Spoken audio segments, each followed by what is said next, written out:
শরীয়তপুরে ৬ বছরের এক শিশুকে পাশবিক নির্যাতন করেছে ৬০ বছরের এক বৃদ্ধ। মুমূর্ষু অবস্থায় মেয়েটিকে উদ্ধার করে শরীয়তপুর সদর হাসপাতালে ভর্তি করা হয়েছে। এ ঘটনায় পালং মডেল থানায় নারী ও শিশু নির্যাতন আইনে মামলা দায়ের করা হলেও এখনো অভিযুক্তকে গ্রেফতার করতে পারেনি পুলিশ। শরীয়তপুর থেকে রকুনুজ্জামান পারভেজের রিপোর্ট, জানাচ্ছেন রোকেয়া রহমান বন্যা।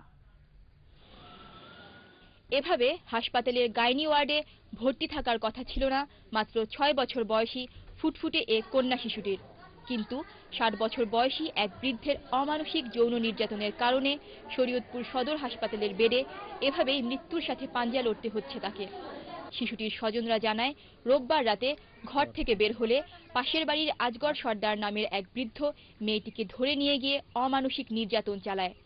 এক পর্যায়ে চিৎকারের শব্দে শিশুটির মা বাবা আজগর সর্দারের ঘরে ঢুকে মুমূর্ষু অবস্থায় নিজ মেয়েকে উদ্ধার করে ভর্তি করায় হাসপাতালে। ও প্রস্রাব করতে বেরিয়েছিল, তারপরে হইলো অনেকক্ষণ হয়ে গেছে, দিয়ে আহে না।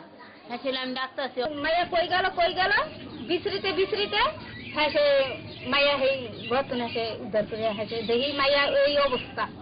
হ্যাঁ সেই মাইয়া আনিয়া হ্যাঁ সে হাসপাতাল। ঘটনার সত্যতা স্বীকার করেছেন অভিযুক্ত ব্যক্তির ছেলের বউ। সে আমার শাশুড়ি পাতা থরা কাপড় কেলে কাপড়, তারপর ওর মায়া আবার এই ঘরে আসছে, আসে ধর আমার শ্বশুরের গায়ে রক্ত, আমরা বলে এটা দর্শনকারী করছে আমার মেয়েকে। সোমবার সকালে যৌন নিপীড়নের অপরাধে আজগর সর্দারকে আসামি করে পালং মডেল থানায় মামলা করেছে মেয়েটির বাবা। অপরাধীর সর্বোচ্চ শাস্তি দাবি করেছেন তিনি। রোববার রাতে অভিযুক্ত আজগর সর্দারকে গ্রেফতার করতে তার বাড়িতে অভিযান চালায় পুলিশ। তবে এর আগেই বাড়ি তালাবদ্ধ করে আজগর সর্দার সহ পরিবারের সদস্যরা পালিয়ে যায়। অভিযুক্তকে গ্রেফতারের জোর প্রচেষ্টা অব্যাহত রয়েছে বলে জানিয়েছে পুলিশ। মেয়ের বাবা আসামি আজগর সর্দারের বিরুদ্ধে একটা নারী নির্যাতনের মামলা দিয়েছে, মামলাটি তদন্তাধীন এবং আমরা আসামি ধরার জন্য জোর তৎপরতা চালাচ্ছি।